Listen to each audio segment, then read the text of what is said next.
Okay, kids, in this video we are going to take a look at the subjunctive in adverbial clauses, which I will explain what an adverbial clause is in the next slide. What's important to remember is that we can now take out of the equation what we've learned before, forget the four essential questions and the subject change and all that stuff, and we have to start with a fresh outlook at looking at the subjunctive, this time in adverbial clauses.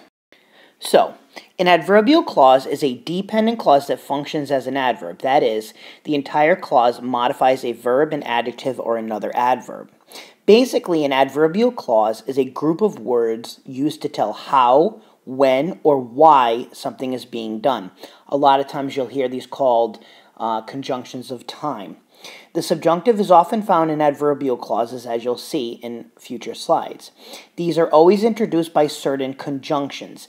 These conjunctions are basically hitches that join the two clauses. Before, we only saw the word K to join the first and the second clause, or the dependent and the independent clause. Now we'll be looking at these adverbial conjunctions that will join the two parts of the sentences. And certain adverbial conjunctions will automatically require the subjunctive, while others will sometimes require the subjunctive and sometimes require the indicative. And we'll get into what clauses those are and why as we move forward. Basically, we're going to break down adverbial clauses into three different groups using acronyms. The first group is going to be escapa a, and in the escapa a group, your choices are going to be subjunctive or infinitive, and we'll get into why in the future slides. The Camelot group, which is the subjunctive or the indicative group, and then the last group is HD cubed, or HD to the third power, which is subjunctive, indicative, or infinitive, and we'll break those down on the next few slides. The first of the three groups is escapa a, and escapa a by far is the easiest of the three groups. So escapa a is an acronym, where each letter stands for a different adverbial expression or a conjunction. En caso de que, sin que, con tal que, antes de que, para que, a menos que, en a fines de que. And you can copy those down from the top and write down their English equivalencies.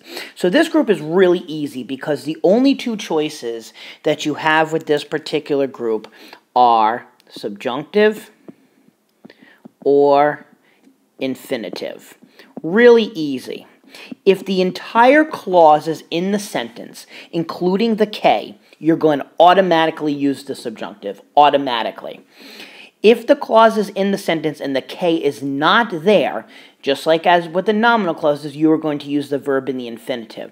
Frankly, you don't always have to understand contextually the sentences that contain conjunctions from escapa a, because if the entire clause is there with the K, you will use the subjunctive. If the clause is there missing the K, you will use the infinitive. These are some examples for you to try, so pause your video, give them a shot, and then check the answers out. Now, as you can see, here are your answers. And again, this is adverbial clauses, so we're not going to use the four essential questions anymore. Basically, if the entire expression is there, we will use the subjunctive, like in number 1, and in number 3. We have caso de que and con tal que. And in number 2, we don't have the entire expression. We only have para. We're missing the K. So we're going to use the infinitive aprender. So bring an umbrella in case that it rains. I study in order to learn. And we will leave early so that we can arrive at home before midnight. So with escapa, really easy. If the entire expression is there with the K, subjunctive, missing the K, infinitive. Alright, the next group of conjunctions and adverbial clauses is definitely more difficult. This is the Camelot group. Cuando, aunque, mientras, en cuanto, luego, and then the O is for or. Otherwise, we have the Camelt group. And the T for tan pronto como. So, with this particular group, your choices are, they can be followed by the subjunctive or the indicative when they join two clauses. Now, the infinitive is not an option with this group because, as you can see, there are no K's with them. So the removal of the K is not possible when there is no K to begin with. So your choices are subjunctive or indicative. The question becomes, how do you know which one you need? Well, what happens is you need to look at the sentence contextually. If the event of the sentence is going to take place in the future, or if the event is uncertain or doubtful, we use the subjunctive. If the event does happen, did happen, the indicative will be used. You cannot use the infinitives because there is no K.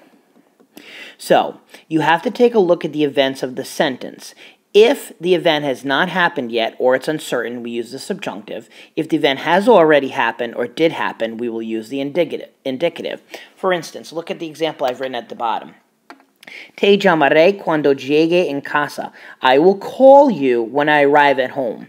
We are using the subjunctive here because it says, I will call you. It has not happened yet, so it is not guaranteed to happen. I will call you when I arrive home. Okay? Because the event has not happened yet, this sentence is the subjunctive.